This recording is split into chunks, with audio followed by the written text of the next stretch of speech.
Hello, everyone. Welcome to episode 28. Vin, whenever you mention our guest name amongst the pros, you either a class act or one of the good ones. Oh We yeah, have on with us the 1991 light heavyweight nationals winner. Vin, who's the man of the hour tonight? Porter Cottrell. So, let me just start out by just like giving you a little story here. So the beginning of 1989 or end of 88, I was seeing, back in the day, it was all magazines. We didn't have what they have today, social media. You could just click on a phone and see whoever it was, right? So I was seeing these pictures of this guy, Porter Cottrell, and I'm like, man, I want to look like that guy. And he was a light heavyweight, and at the time I was a middleweight, but I thought I think I could grow into a light heavy. And in the beginning of 1989, I set my sights for the NPC Suburban Bodybuilding Championships in Jersey, and for some reason, I was starstruck with Porter in a sense. I didn't even know him. I don't think he was a pro yet, and I know he entered the in the 80s. I think, as you said, 86 Continental USA. And I thought that was like the coolest title. And maybe it was a stepping stone to the national level. I knew it was a regional show and he did it. I want to do it. And so after I won the overall at the Suburban, I flew out to Skokie, Illinois. I competed in the Continental USA because of Porter. I took second place in the middleweight class. And fast forward, 1993, it was just one of those things where everything was clicking on all cylinders with all the guys that I was training with, Carlo Filippone, Joe Caputo, and all the guys, no-name guys, other guys.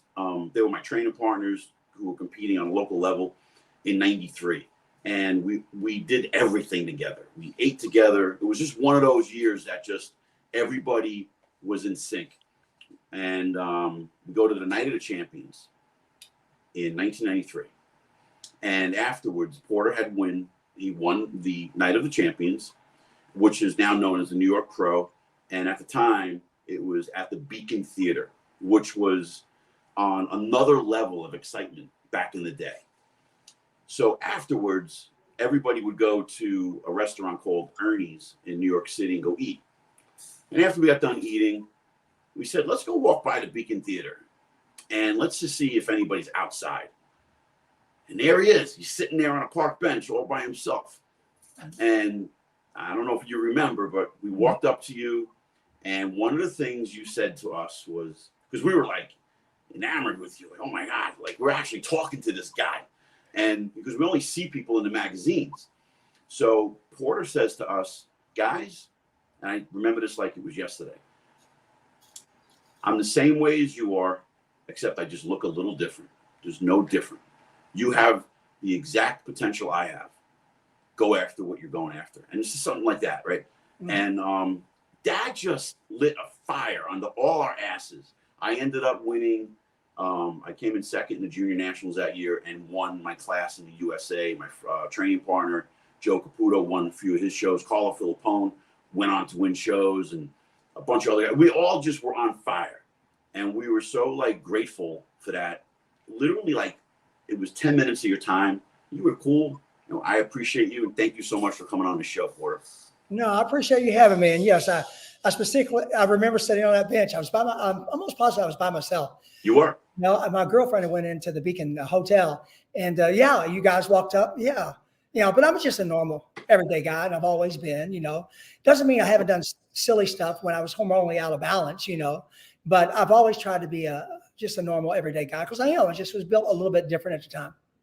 Well, everybody has their off days, but that night was your night and you didn't have an ego or like you weren't like full of yourself. You just took your time and chilled out and was like, listen, you're just another bodybuilder just like us. And it was so cool.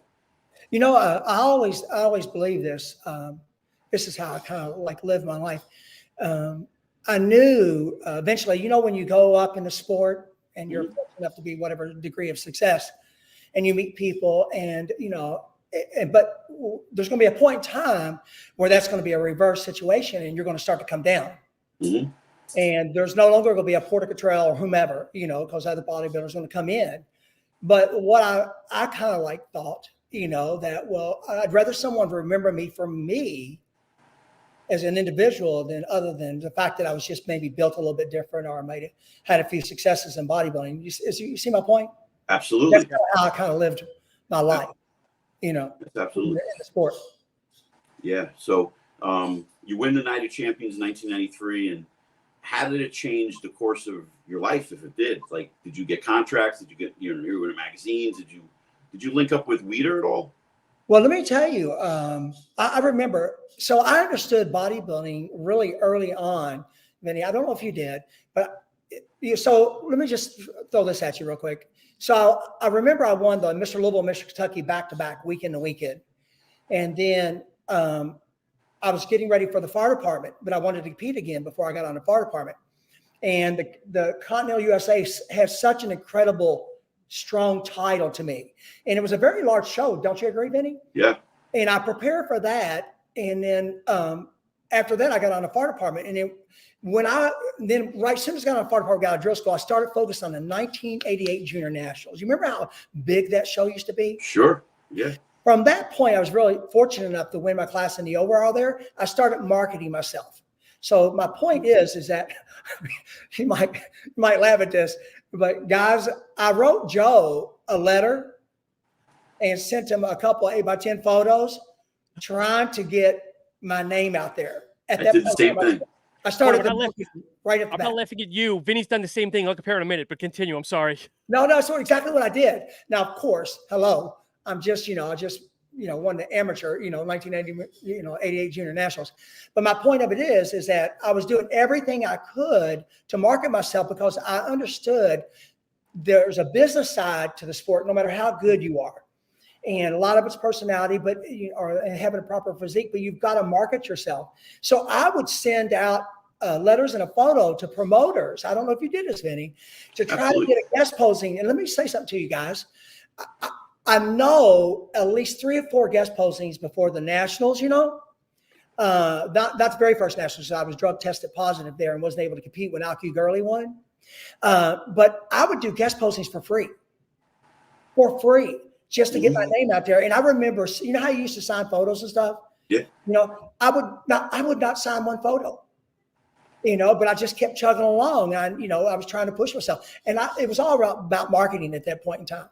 And that's when I started marketing myself. So right after, I turned pro, I did my first pro show was in Niagara Falls. I remember, you remember guys when you had you had an answering machine? Y'all remember that? Oh yeah. I remember coming back I won my first pro show, which kind of blew me away, but I'd come back and I had some messages, and Lynn Conkrite from Weider's office called me right then and there and offered me a contract. Wow. I got a contract right off the bat. Good for you. Wow. I just got lucky. I mean, it was just pure luck. Right place, right time, whatever. It's funny. I had mentioned this on the previous podcast. I did exactly what you did. And thinking back, I it's so long ago, and I must admit some of the things are fuzzy. So maybe I knew that about you, and I wanted to pave the same path because I wrote letters to the magazines. Yeah. And it baffles me today with all of the social media and at the fingertips of these guys, and people don't market themselves like we did. No, we didn't have anything. We did the best we could with letters and photos or signed photos, if you will. And, I used to do a marketing thing, Vinny, every year before how we had like an off season, if you will. Every year, even as a pro, I did something unique and different and sent stuff out to all the promoters. Every year I did something different. See, what I did was every year in the 90s, it was hard. And you had to win your class to turn pro. Oh, yeah. So yeah. I did the Nationals like 8 times, 9 times. Yeah. So I won the USA in 93. And then, 94 to 2005, I did the Nationals. I placed from, a couple of times 3rd, 2nd, 5th. I think once I took 6th. But every time I was training for the shows, I built up a rapport with all the photographers, and I would just write to all the photographers, and I would do an investment in myself, fly out to California, because all the shoots back then were free. Everything was free, so it wasn't like all I had to do was like secure at least 3 photographers, and then I knew I was in the magazines all year long. Yeah. Do you remember your first time in a magazine by chance? Yes, I do. I do too. I do too. Yeah, of course. Yeah. Oh my God. Yeah. What was it, Porter? Feeling. What was the magazine? I want to say Muscular Development. Okay. Y'all remember that? Oh, of course. Yeah. And you know how I got my first photo shoot? You remember? Y'all probably don't remember, but in 1990 they started the drug testing. Okay. Yeah. So it was in California, and I'll tell y'all straight up, I never took anything. I swear. You know, the only thing I took for that show, and it was the best I believe I'd ever looked in my life as far as an amateur is concerned. I took 10 IUs a week of hematropin. And that's all I took for 10 weeks. I never touched anything. Anyway, make a long story short, I tested positive for something, and I don't know what it was. And I remember Jimmy called me up to the room. I was getting, you know how you had Protan? Do y'all remember that? Yep. Yeah. I was shiring out Protan, and I get a phone call, and they go, "Hey, Porter, you got a phone call." And this is right before we get ready to leave for prejudging. And it was Jimmy Mannion. He goes, "Hey, Porter, kind of find something in your blood. Will you come on up to my room?" So I go up there, and he tells me, you know, I've got X in, you know, on your report. And I said, okay, well, I didn't even refute it, which I didn't do it. And I just said, okay, I promise you, I hope I didn't cause any embarrassment. I'll come back next year. But because of that, I had a little bit of time. Irving Gelb did a photo shoot with me and sent him up to Gold's Gym. Nice. That was my first photo shoot. Cool. Wow. Yeah. I remember. You remember Irving Gelb? Of course. Yeah, awesome guy, awesome photographer. Oh my God. He was always a guaranteed lock-in to do a photo shoot. Absolutely. Such a great guy too. I really liked Irving a lot. Yeah, he's into politics now. He's what? He's into politics. Oh, is he really? Yeah. I didn't know that. That's awesome. I don't think he's doing photography at all. Yeah. But he was a great guy, and that was my first photo shoot. Yeah, I remember it. That's funny. It's just a ton of events. And what was your first win Chicago Pro? No, it was Niagara Falls. Oh, okay. Yeah, right. And then the following weekend was the Chicago Pro. Okay. Because you had to, I mean, back then you had the competition. So I'm looking here. You were Niagara Falls. You had Henderson Thorne, Milos, JJ Marsh, Albert Beckles. I mean, and the list goes on and on and on. That was a tough show. Yeah. Yeah. Now, you know, I'm sure Vinny, you probably has experiences, but may I say my most memorable moments in the sport of bodybuilding? There's 2 that really stand out to me, but I remember the Niagara Falls. You know, I was nervous as can be. I didn't know what was going to happen. But anyway, you had Albert Beckles and all those guys, JJ Marsh. Oh my God, I thought he was a great bodybuilder. And then Henderson and Milo Chavez. But my 2 most memorable moments in competing, my favorite bodybuilder growing up, I loved Robbie Robinson, and you know, but I loved Bob Harris, you know, and I was actually seminar. You remember Bob Harris? Of course. Yeah, one of the best posers ever. Yeah, one of the greatest bodybuilders. And I had dinner with him when he did a seminar. When I remember competing against Vinny, 1993 Night of the Champions. No, hold up. It might have been 92 when it was no, it was 92, Vinny. Do you remember? Wait, Sean, do you remember that? Where Kevin won, I placed second, Robbie placed third. Yep, and Terry Pastel 4th and Milos 5th. Yep. Yeah. And so at the very end of the second round, they had asked, for whatever reason, some European judge asked Robbie and myself to come out by ourselves. And to do a comparison for whatever reason. And I'm out there doing comparisons with Robbie, but you know, your mind leaves you a little bit. And I remember distinctly, this is for real, guys. I remember distinctly as I'm doing a pose down with Robbie, you know, one of the greatest bodybuilders of all time. And I'm thinking back when I was in 11th grade, I had a picture of him and Danny Padilla in my folder. And instead of doing my work, I was checking them out, you know. And I thought to myself, I went back to that moment. I'm thinking to myself, now here I am standing next to this guy, posing with him in a pose down. How the turn of events, man. Again, I'll use that term, but I remember that. And then the second time I won Chicago Pro, Bob Paris competed, and I competed against Bob Paris. And that was another incredible, memorable moment because you never know those things are going to happen. Sure. You know, when you're younger. So you're standing next to Robbie Robinson. Are you able to disassociate and say, I don't want to beat my idol or whatnot? Or No. you saying, I'm going to take my idol out here? No, I never thought. I just disconnected to the moment Okay. because it was a surreal moment. And Sure. I thought back of the time when I was sitting in my 11th grade class, looking at photos of him. And here I am now standing side by side doing comparisons with him. That's You great. know, so that's, you know, I was just a snotty nosed little bodybuilder kid, you know. I probably only weighed 135 pounds in 11th grade, you know. So it's when did you start competing? Huh? When did you start competing? My old very were you? first show I did, remember AAU? Was yeah. the AAU Mr. Louisville 1983. I was 23, weighed 151, placed second. Okay. Yeah, Wow. I remember all that stuff. Yeah. Yeah, and that was my very first. And in 84, I won a Mr. Louisville and Mr. Kentucky. Let me say something to you, though, guys, if I may say this, because these are really important things. So I did that show really basically drug-free. I weighed 151. And then I realized, oh, my God, the only thing I did different in how I looked is I ate different. Okay, is that fair to say? Yep. And 10 months later, I competed in the Mr. Louisville again, but it was the NPC Mr. Louisville. And 10 months later, I weighed 179, Wow. 179, and won the Louisville and the Kentucky back to back. And now think about how much I was able in 10 months. Now, granted, I remember I took 100 milligrams a week of DECA and 6 Anavar a day when it was 2.5. That's all I took. And I was able to put on that kind of size. But what was the pivotal point is understanding how much nutrition played a part of growing. And so what I did is like I said, well, if I can look like this, eating like this, why don't I just increase that food and then do the same thing, but just eat more? And that's when I started growing. That's when everything took off. So did you have a mentor to teach you how to eat, or did you just use common sense? I did it all on my own. You know, I tell people all the time, dude, this is really how I did.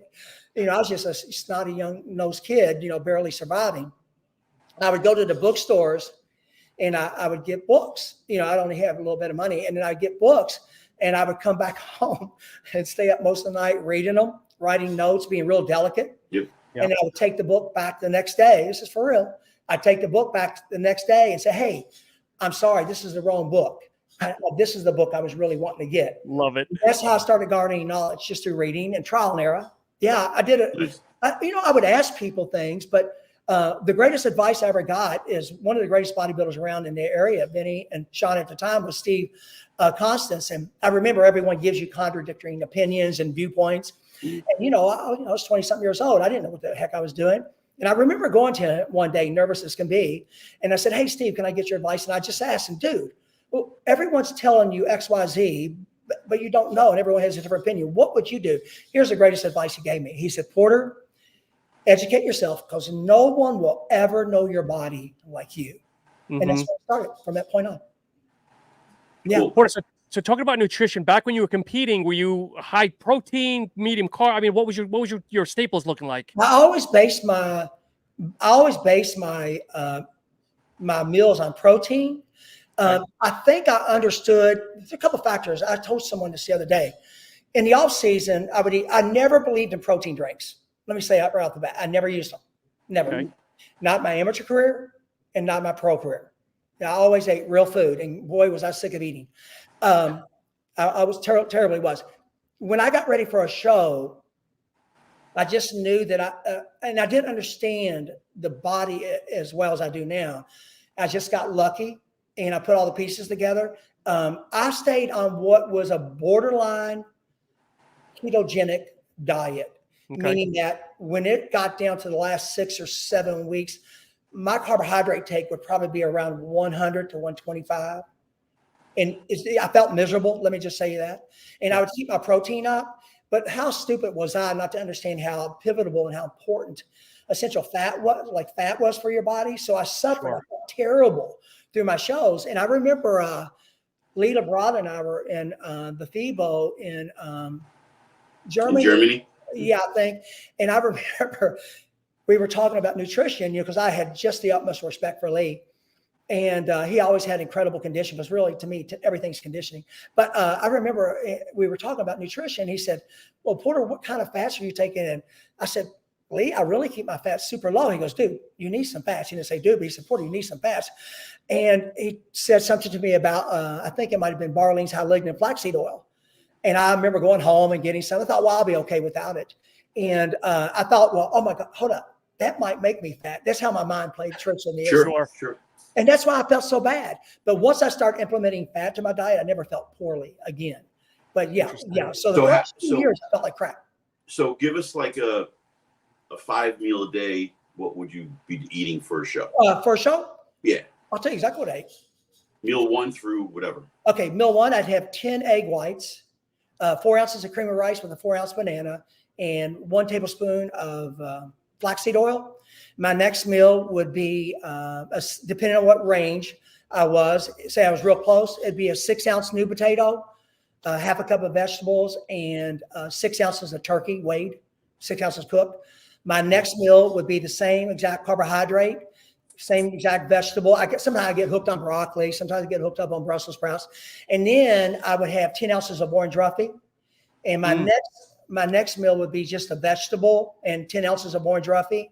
And my very last meal would be 10 egg whites and a 4-ounce diced apple. Interesting. Okay. Now, did you base your training around your carbohydrates, or you just trained?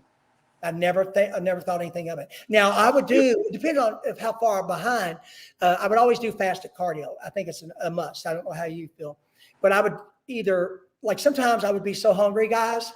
I mean, it was rough. Yeah. I'd be so hungry. I would just, at 2 or 3 o'clock in the morning, I'd get up and I'd go do cardio. I drive to a subdivision and do cardio for 30, 40 minutes, because you get the endorphin release, suppress the appetite. Or I'd have a cup of coffee and try to just get through the night. But I would, God, how stupid was I? I used to only sleep 3 or 4 hours a night because I would get insomnia. I don't know, Vinny, if you do. Yeah. But I get insomnia, and I would be like, please let me go to sleep. And if it was 3 o'clock, I'd be up and my day would start. I was kind of like overkill. And, but it was miserable the first few years until I realized that fat was an important. Well, I wouldn't say how stupid it was. You were learning. That's fair. It was a process. Yeah, it was a process. Yeah, it was a process. But I did feel terrible. Oh my God, I felt terrible. And I do believe this, though. This is just my personal opinion. I look at the bodybuilders today, and I don't say this with any disrespect, so don't take it like that. And I'm going back into the 90s. Emilio Chavez put a thing up on Facebook the other day about our faces, how sunk in our faces would be. And he had one of me and one of Milos and then one of Dorian. I looked like crap. I looked like a skeleton in my face. Yep. That's how lean we were. And then I never did not kind of get in that kind of shape where I did not have discomfort. Of course. Mm-hmm. You know what I mean? Yeah. Discomfort. If you're not feeling some degree of discomfort, things are not going right. Does that make sense? Absolutely. No, it is. Yeah. It's a booger. It's funny you say that, Porter, because I was talking with friends of mine that Dexter Jackson might have been the only last one. I mean, Vinny's sunk now. I was hanging out with Vinny the other day, but Dexter Jackson might be the only one that had that skeleton face look all throughout more modern times. The one thing about Dexter, I competed against him a couple of times. And I remember one time we stayed in Orange County for about a week. Actually, it was the week of Andreas Munzer dying. Okay. Anyway, and then Dexter always came in incredible condition. Always. Yep. I mean, all the bodybuilders in the 90s did. That's, Vinny, you've always been spot on with conditioning. But that's really what it's about. Today, I don't know. It's a different look. Chemicals. It's an inhibiting factor. It's my personal opinion. So. Well, I also think I 100% agree with you. And the products that were available in the 90s were real. Oh, yeah. And a lot of things that are around today are made in a kitchen. Yep. And the product is. I don't know really who it is. And you listen, it's so funny you said about Nandrolone, 100 milligrams of Nandrolone, and probably you took 25 milligrams of Anavar in total. No, it came in 2.5. Right, 2.5. Yeah, and I would do 3 in the morning and 3 in the evening. That's it. All right, so 15 milligrams, right? Yeah, 15 a day, yeah. And today, guys will frown about the Anavar. I would never do Anavar. That's for bikini girls. I'm like, What are you guys talking about? It's one of my favorite. Listen, I don't do chemicals. I do testosterone replacement. I have since Kanan was born. But I would love to do a cycle of Anabar. I loved Anabar. It was one of my favorite things, man. Yeah. I would always do Anabar and Prima Bowl and Depot. You remember that? Of course. I love that. You know, but I won't do it. I won't do it. You know, there's no need in it. Yeah. Well, you're not doing that to your body anymore. I have a son to worry about, you know, so I don't want to do anything, you know. So let's touch on a little bit of how you trained and what modality. What was your philosophy of, like, were you training? Did you use heavy weights? Did you lighter weight? Like, how did you train? What was your goal in the gym? Well, there's a major turning point when I won the nationals and I turned pro. I was able to compete maybe 8 or 10, 12 pounds heavier. And the only thing I did different is I realized, well, hold up. When I'm getting ready for a show, why do I feel the need to go lighter? It's not going to condition me anymore. So I try to stay heavy and pretend like I'm not really doing a show. Just diet the same way, do cardio the same way. I've always been a very fast trainer. I'm in and out of the gym. Yep. The only time a training session might last an hour with me is when I used to squat. Because you remember how we use knee wraps and stuff like that? Today. Yeah, remember that? And but other than that, I was in and out of the gym. I do 2 days on, 1 day off because it works out incredible with my fire department schedule. And so basically every week I was training one body part twice that week. I believed, and I still believe to this day. And let me say something to you. And I tell people this all the time, guys. I've been working out since I was 12, and everyone probably feels the same way. But I know Jean-Pierre Fulk said, no, if I didn't have to work out, I wouldn't. I love working out more today than I ever have in my entire life. But I work out with the same philosophy. I don't use the poundages I used to use because I don't use the chemicals. I don't have the strength. I only weigh 175. But I would go heavy, light, high reps, and low reps, all within the same suit. And I was very methodical about pyramiding, warming up. And that's how I trained my whole entire life. And I'm fanatical about form and warming up. Sure. For my whole career. You Absolutely. know, so it wasn't anything incredible that I did. I just get in the gym, get out of the gym, because after about 40 minutes of everything's in a perfect world, your cortisol level starts to dump, and you want to inhibit that as much as possible. So I would sometimes like challenge myself to see how fast I can get done and get out the door. I swear, that's how I lived, and I still kind of do that. Now, did you base the time on after you were warmed up? Or Yes. Once I was warmed up and I said, whomever I was working out with, I said, okay, John, dude, let's try to get done with chest and X, usually around 21, 22 minutes, 23 minutes. And then just do chest and shoulders and just get out of here in 40 minutes. And we went heavy and we went fast. And I did, like for chest, I would do, I believe most people overtrain, by the way. I don't know how you feel. Absolutely. But I would do 10 or 12 sets for chest. And, maybe 3 or 4 sets for three sets. My shoulders grew a lot. So maybe 3 sets for the front deltoid, 3 or 4 sets for the side, and 3 or 4 for the rear, and then shrugs. So something so simplistic, and be out the door. It doesn't take a lot, but it was always very important to me that whatever I do today, I'm going to do something different tomorrow. It never was the same workout ever. And I do that today. I do it with my clients today too. I do the same thing. Sean drove down to meet me and one of my training partners last Saturday. And when we got done, I looked at the clock and it was the 3 of us we did back, and we went heavy. Yeah. And how many sets did you guys do? What's that? How many sets did you all do? If you don't mind me asking. What do you 16, Vinny? I think we did four exercises, 4 sets. Is that including hypers? Yeah. But that also included the warm-ups too. Yeah. Oh, it did? Yeah, what was your fundamental sets though? Like our exercises, I mean. We started out with the really old school machine pullovers. Oh yeah. Yeah, we did that. Cable or dumbbell?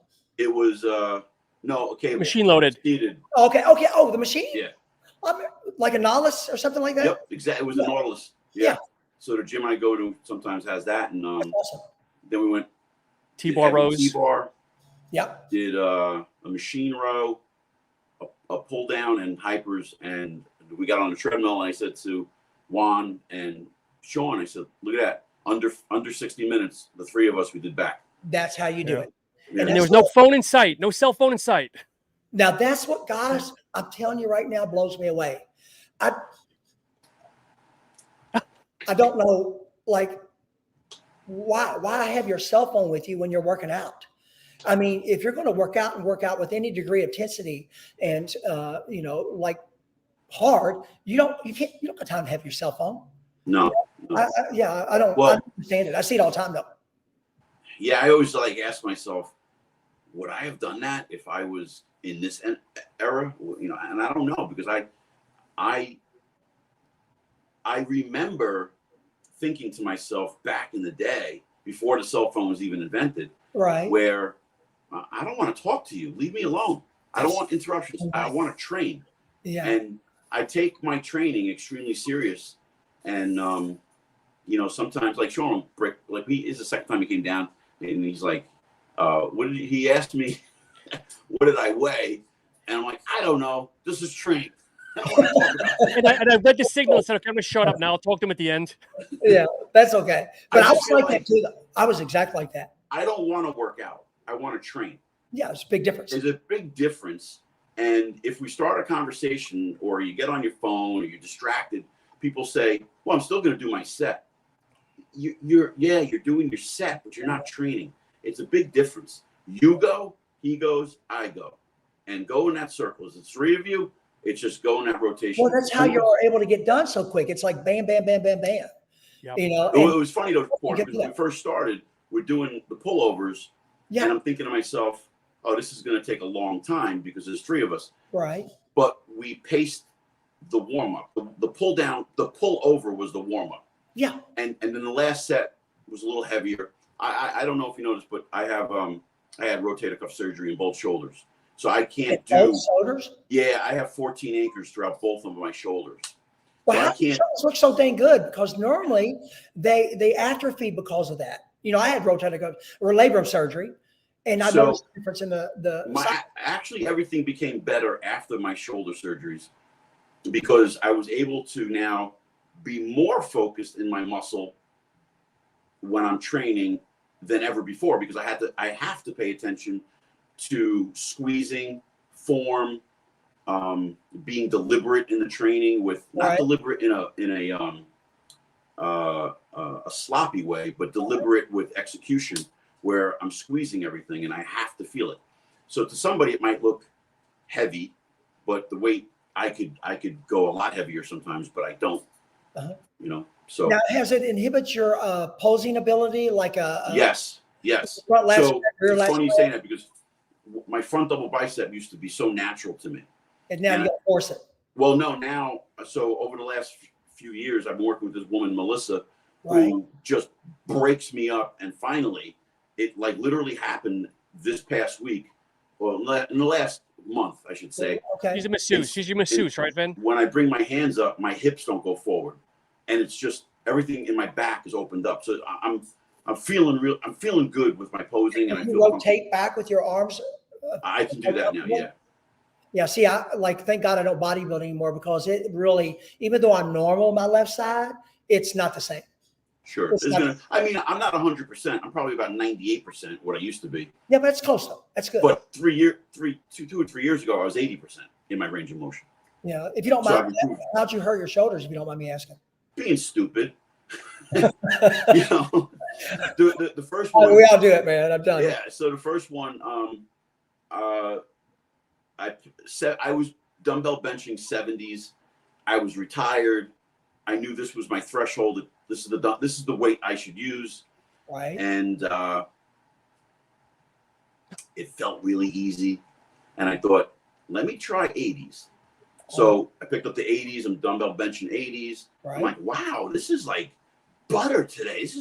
I'm super strong. This is great. Let me go to 85s. 85s were used. So I picked up the 90s. You did not. And on the fifth set, it dislocated and it smashed me in the face.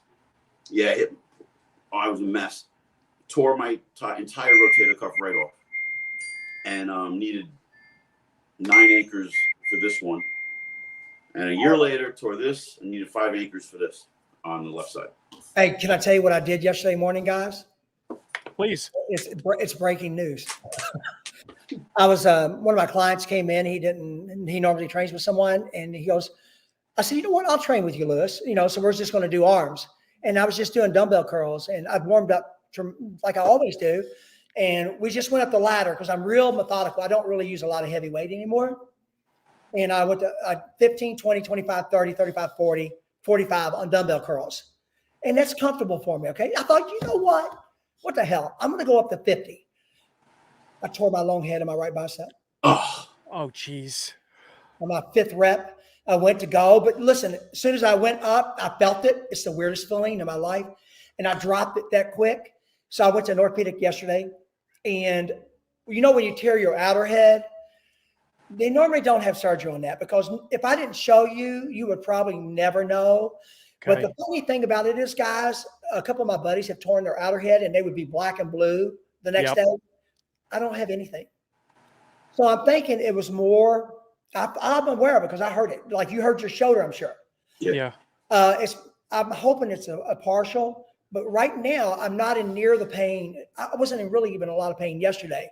But yeah, can you believe that? So you can do everything perfect, guys. Yep. And no matter how seasoned you are or how professional you are, shit can happen. Oh, listen, when I'm training now, like okay, tonight me, Juan and I trained. I do leg presses first, and I'm not using anything I can't handle within the 15 to 20 rep range, and I do it very slow. Then we squatted. And it's just 185 for slow 12 reps, really slow. And I sat there and I said to myself, I'm going to go to 225. I got up and I said, Juan, we're done. I didn't even tell him I had 225 in my head, but because I was thinking, like, what is 225 how is it going to benefit me right now? It's not 5 weeks out. Yeah. I'm not going to do that. Honestly, the 50, I don't know why I did it, but even the doctor he was so nice. He said, Porter, it could have been 30 next month. And it's just that moment in time where it happens. So it is what it is. And I've just got to be real meticulous, let it heal, but I'm not in any pain or anything like that. So we'll see, but you just never know when things happen. Thank God it wasn't during my career though. Recently, I just had on my left knee exosome therapy. You should look into that. What was going on with your knee? I'm bone on my left knee. Really? And now I can squat, I can leg press because of the exosome therapy. I am in zero pain. I don't even know I'm bone on bone. So you should just do a little research on exosome therapy. Well, what I'm going to say to you guys, it's going to trip you out a little bit. I'm scared to say anything to you because I'm afraid to hurt myself. I hear you. I know. My knees and my shoulders and everything, they're in great shape. The only thing I have a problem with is I hurt my back about maybe 7, 8, 9 years ago. I got the stupid idea not to wear my belt, and I was doing a real heavy seated row, and I let my breath go the wrong way. Okay. I've never been the same. So I can't squat. There's a product that I highly recommend that I've been using since October. It's called Humano. And I've been getting it from a guy, Emmerich. Remember Emmerich Delzig from the 90s, late Emmerich. So he's in his 70s now, and he looks fantastic. And he introduced himself to me late last summer. And I started taking Humano. My recovery is through the roof. Is it a peptide or something? It's over-the-counter peptide. Yeah. Over the counter. Really? So, Vinny, if I may ask, what benefit? What do you feel? So, I recover fast. Okay, on many levels. One, I sleep better. I recover from the workouts better. My digestive system has never been better. Were you having problems with your stomach? Yeah, well, when I was a child, I had pyloric stenosis. I was born with my stomach closed, and they had to reopen it. They had to open it, and they don't know if there's a correlation to it. But like today with squatting, I'm burping a little bit.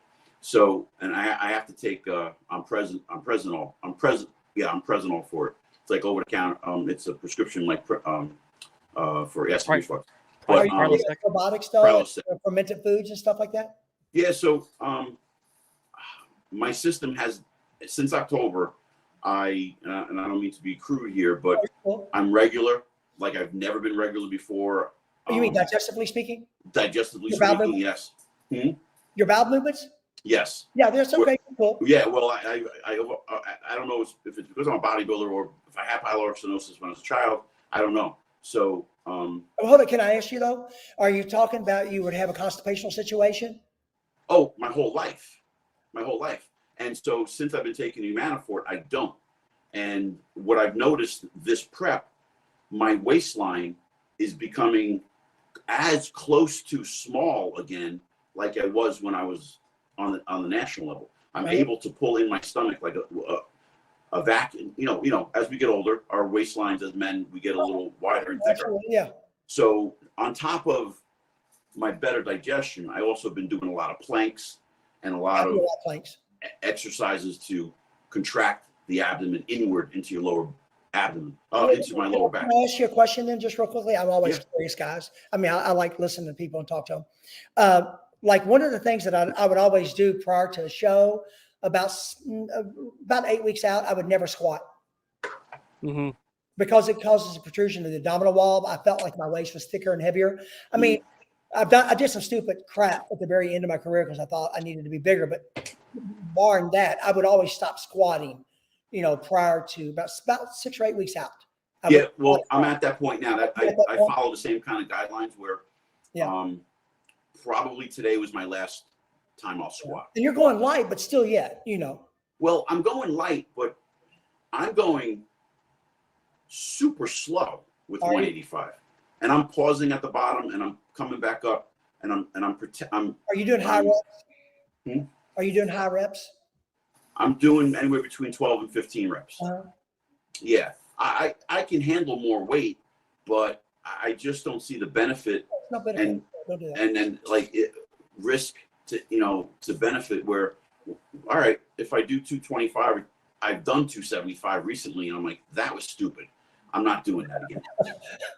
Yeah, trust me, I've learned the hard way. But may I say something to you and make a suggestion though? Yeah, absolutely. So many people suffer from digestive disorders and they just, a lot of men don't tell you. But one of the things I do, Vinny and Sean, because I have a very sensitive digestive tract, but I use magnesium citrate every day, twice a day. Mm-hmm. I've never, and I turn all my clients onto it. I've never, ever had a problem since I use that. Interesting. It's got to be. How does that benefit magnesium citrate? How does magnesium citrate benefit your gut? Well, what it does, buddy, it naturally pulls fluidity into the colon, and you'll never ever suffer from constipation again. Ever. And what milligrams do you suggest? I do. A lot of people might do like 200 to 500 at night. I take 200 in the morning, 200 in the evening. I'm big on nutraceuticals, and I do that every day. Some people might be able to go with 100 and 100. You do it before bed? I take it before I go to bed, and then in the morning when I first get up with my nutraceuticals. So I do certain nutraceuticals at night, and I do some in the morning. But I'm real big on vitamin C. A couple of times a day. So I'll take vitamin C and turmeric twice a day. Mm-hmm. And at nighttime, I'll take magnesium citrate too. But it's great, even if you don't have constipation in your life, but it's still incredible. And I've never, I love oatmeal. And I've never been able to eat oatmeal because it constipates most people, and it did me. And I love oatmeal, but I never have even an issue with that anymore. It's been the greatest thing that's ever happened to me in the last 2 years. It's funny you saying that because I had eliminated oatmeal from my diet for years.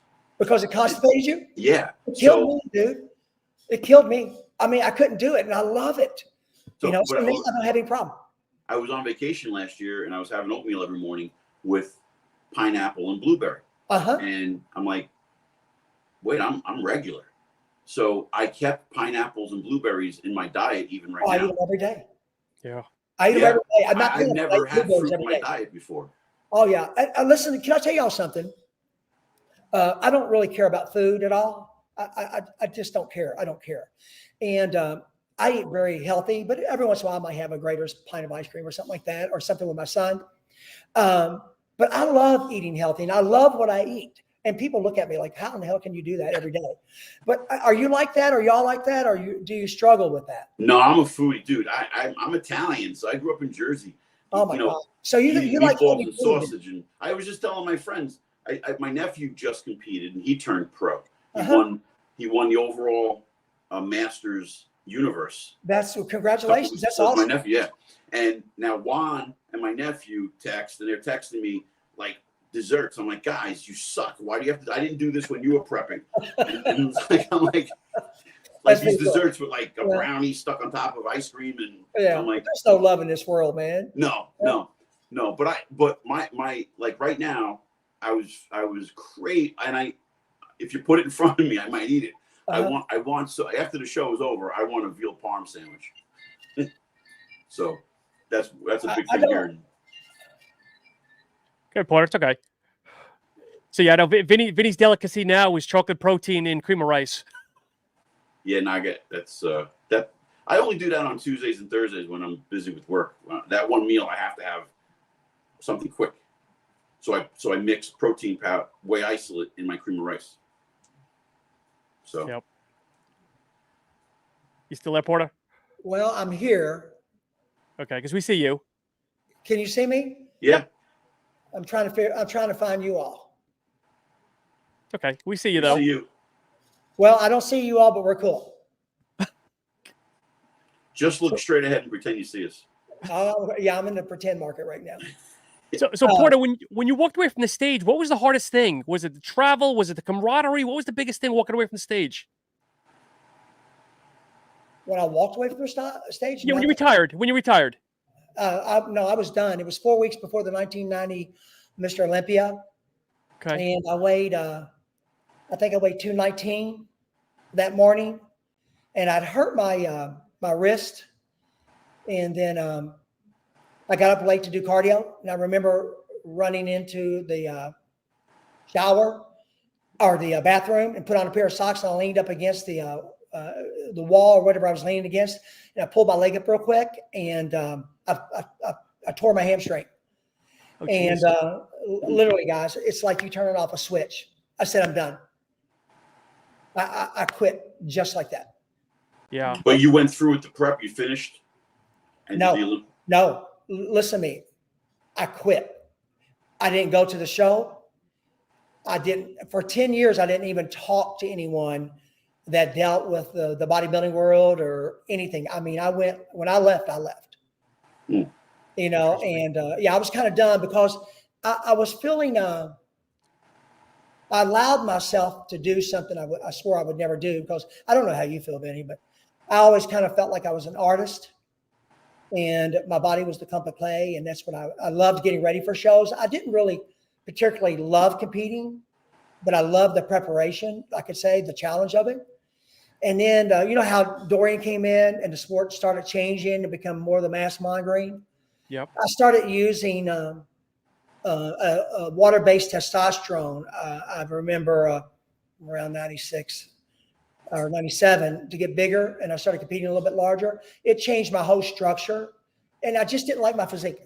Flat, I just did not like my physique, you know. And I got to the point where I didn't want to do chemicals anymore, and that's where it all changed to me, though, you know, because I just didn't like me anymore. I no longer felt like an artist. I felt like a bodybuilder, and that's when I quit. Interesting. So when you got your pro card, what was the end goal? Top 10 of the Olympia, or what was your end goal? Or was there a goal? I never had a goal. Really? I never set goals for myself. I just said, hey, I'm going to compete and I'm going to try to do the best. And I will tell you, when I would get ready for shows, I would say to myself, I do believe, guys, and as I've gotten older, I do believe we manifest things in our thoughts. Our thoughts are our energy. How we think, what we think about is really, it's vital into everyday life and what your surroundings is, because really everything is about vibration, and your thoughts are vibration. So my point of it I would think think about myself winning a show, but I would always say, God, just let them judge me fairly. That's all I ask. Just judge me fairly. And, one thing led to another. I became somewhat successful in the sport, but I lost sight of who I was. And that's when things started changing. That's when I didn't like myself anymore. I felt like I was doing more chemicals than I should, even though I didn't do a lot. And I just didn't like me, and I didn't like where I was going. And I wanted to have a child one day. And I knew, I remember one of the catalysts. I got some blood work back. And I think my cholesterol level was 312 and my HDL was 17. Not good. Yeah. And so it's a myriad of different things that was transpiring. And I worked for the city. I'm retired. I retired from the Louisville Fire Department, and I remember making a run on this black individual who had his right foot amputated from diabetes, 42 years old, really good looking man, not overweight or anything. He was in full arrest, and he died. He died. And I just thought to myself, look how young he is. And I was 39 at the time. And I said, I don't want to do this anymore, because I knew where the sport was going, and I didn't want to go there, for myself. For myself. I totally respect that. Yeah. Yeah, that's what changed, and it happened in a second. So we had a couple of questions that I've been asking from followers or listeners, and one of them was, what would you say, would you be in support? Let's say your son came to you and said, Dad, I want to be a professional bodybuilder. Would you support him? No. Okay. Yeah, I would support him if he did it natural. Okay. Yeah, but okay, hold on, guys. I would try to talk him out of it. If I couldn't talk him out of it, and he said, Dad, I'm going to do it with you or without you, then I would be there to try to guide him in the right direction and support him in that way. But I would want him not to do it, because the sport's not what it used to be, guys. Of course. Yeah. And I, that's just my personal thing. There, I respect all the guys, and it's just changed. Vinny, you agree a little bit? Oh, of course, yeah. But it is what it is, guys. But yeah, if he came to me and said, "I'm going to do it with you or without you," I would support him, because I love him so much. Yeah, of course, you love him and you want the best for him. Yeah, absolutely. Was there any somebody's asking, was there any spoken or unspoken rivalries during the 90s for yourself and maybe anybody else that you were kind of in competition with? Well, you mean like in a negative way? No, just competition, mental competition. Oh, Milos is in the show. I'm going to beat him. Kevin's in the show. I got to beat Kevin. Guys, I never thought like that. Okay. The only problem I can tell you that was ever transpired with me, and we had chatted before, guys, and I'll just tell you real quickly. For whatever reason, Momo Benaziza didn't like me. Mm-hmm. No one knows why, but I remember that was a little bit of like tension until the day. And I think I shared this real quick. I shared it with Steve and them, and not too long ago. But I remember the night he died. He had been kind of like we've been together for weeks, but he would not chat with me for some reason. Even Stevie Briswell asked him, well, how come you don't like Porter? And I'm not a mean person. I was just overly maybe friendly. He wasn't used to that. Either way, he came to me. I remember him coming to me while I was at the getting ready. I was watching the sailboats come in Rotterdam, outside of Amsterdam. And I was just before we left to the show and the Holland Grand Prix. And he come over and sat down with me. And I guess you could say real quickly, he kind of made a peace with me. Mm-hmm.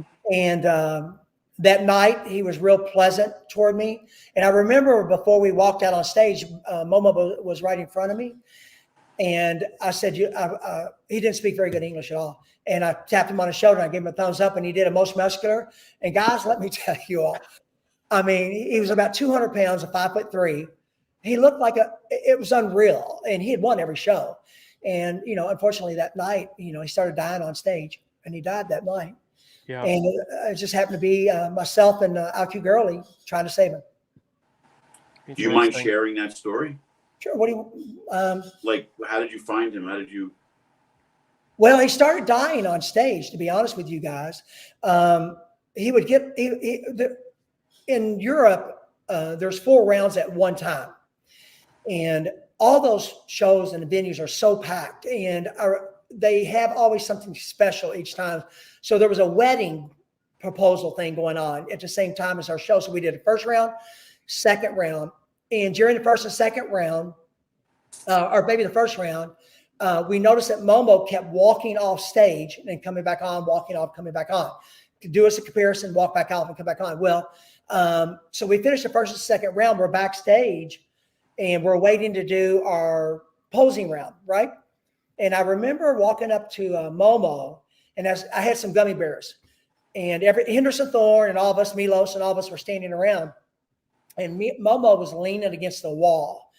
And I said, hey, Momo, do you want some gummy bears? And I handed them out to me, and he said no. And about that time, guys, I guess he was maybe 4 feet away at that point in time. He projectile vomited. Oh, geez. And he hit the wall so hard, the puke splattered everywhere. And we thought, well, holy crap, what the hell's going on? Well, make a long story short, his potassium level was so high, he was having renal failure. And that was the first stages of renal failure. And he did that the whole time during the third and fourth round. He'd go out and puke, come back on, puke and come back on. And then afterwards, guys, we had like a dinner, and Momo was barely even functionable. And he stayed there, and no one really understood the severity of his sickness. We didn't know if he had a viral situation or whatever the case may be. But anyway, on the way back, it was Steve Brisball, Terry Pastel, I think Milo's with us. Sonny Schmidt might have been with us. Anyway, we passed the hospital, and the whole time he was puking all the way back to Amsterdam, which was about maybe an hour and a half to 2.5 hours away, maybe 3 hours. And I remember when we finally got there, we got out of the van, he could not even stand. I literally could not stand. So they carried him to his room, and we thought, well, he'll be okay, like a dummy. And finally, we were going to leave that next morning. And I went to get something to eat, and everyone had kind of dispersed in their own rooms. And I went to my room finally, and I had just laid down to go to sleep. And then Steve comes on my door, starts beating on my door. He said, come quick, come quick.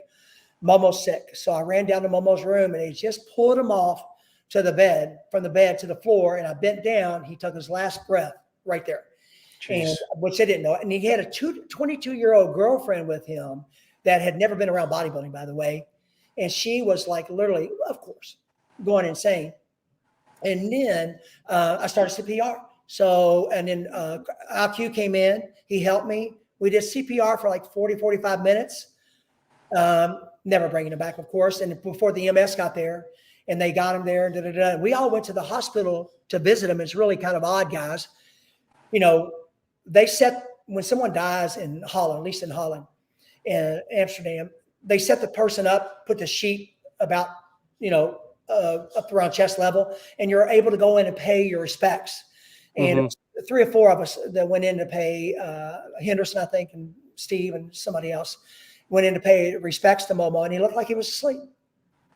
And he died, doing what he loved, but he had almost died at the Arnold that year too, doing the same thing. So what he was doing, he was taking, I don't know if he was taking more than, I think he was taking Lasix and something else, and maybe a Doctone, but he was taking Slow K. You know what Slow K is, guys? Pharmaceutical form of potassium. He wasn't drinking it all, and he was getting his fluid from a green apple. So green apples are super high in potassium. His potassium level was, I think, 10.5. I think anything past 5, you're going to die, or you're in bad shape. And that's what happened. Wow. Jeez. Never heard that story. Wow. Yeah, that's what happened to Momo. Yeah. One of the only guys to ever beat Dorian. I know it. Boy, that was a good. Now that to me, Dorian looked his best at the Night of the Champions. I thought he was an incredible bodybuilder. As he got bigger, what your waist changes. But at Night of the Champions with he and Momo Benaziza, that was 2 incredible people. Yeah, that was a sick night. It was. It was. Well, I don't want to end this on that note, but I understand. So Porter, let people know what you're doing nowadays. I know your personal training. Promote that. Let's wrap up here. Well, I'm on my 26th year of personal training, and I love it. I have my own gym and training studio. It's a 3,000 square foot full gym. Like if I had to get ready for the Olympia, I could. It's got everything, and I love it. And I do have an Achieve program. You can go under portercottrell.com and find the Achieve program. And what I did is I made an app, and you can download this app, and you have all these different videos. And I take one of my buddies through a whole process of conditioning. He was really overweight, a lot of injuries, and I actually show you all of his training. And we trained every morning around 3 o'clock. So I was shooting in the morning at 3 o'clock before I trained. And he went through this incredible transformation, and then all the exercises, everything that you can think of dietarily, supplemental wise, is in that, that app. And it's really been a blessing for a lot of people. And that's, I do that on top of my personal training, and I raise my son. And how long was that transformation? How long did that take? Well, it actually took about 5 months, but it would have been about 3. And Vinny, sometimes people don't tell you everything they're doing. Oh, I get it. I have clients like that. Yeah. So I caught Lance in a few things, and I said, dude, you can't do that. He goes, well, why? This is not that bad. Yeah, it is. So I kept on status quo, but it would only been about 10 or 12 weeks, the transformation, but it took about 4 or 5 months. But we filmed it all, everything in real time. And it's pretty informative, if you will. Nice. And so what are you on? What's your name on Instagram and Facebook? Just in Instagram, Facebook, it's just Porter Cottrell. Instagram, it's IFBB Pro Porter Cottrell. And then my website is portercottrell.com, or you can go to achieved.com and, find the information on the Achieve program. And you're located in Louisville, Kentucky? Yeah. Mm-hmm. Yeah. Awesome. Yeah. All right, cool. So, Porter, it's been an absolute pleasure. I don't think you can still see us, but I'm still honored and humbled. And it's been an absolute pleasure. This hour's flown by, but I know we just scratched the surface. This is the first time I didn't want to go off. Yeah. Well, listen, guys. Vinny, number one, before I forget. Yes. I'm crossing my fingers, wishing you the very best in 5 weeks, dude. Thank you. Go kick some booty, make everyone moody. It's going to be a great show for you. Sean, thank you for being so kind to me, guys. Oh, thank you. I really appreciate chatting with you all. Maybe we can do it again sometime. Absolutely. Maybe we can get you and Steve Wisbaugh on. Oh, that would be absolutely fun. Yes. Old school roundtable. We're going to Sean, you got my number and everything, or Vinny, you got my number too. If y'all need anything, just yell at me, but let me know, Sean, and we'll do it again. Is that cool? Yeah. Yeah, definitely. We're going to take a break after tonight for me to focus on the show. Absolutely. And then for the next 5 weeks, and then we're going to resume in September. So I'll reach out to Steve, and we'll get something going. Okay, listen, you guys take care, and thank you again for having me on. I really appreciate it, guys. Thank you so much. Porter, it's been an absolute pleasure. Continued success, and again, yes, we'll get that roundtable scheduled hopefully in September. Okay, Porter, Sean, stay thank on, you so much. stay on. And Vinny, again, good luck, buddy. Thank you.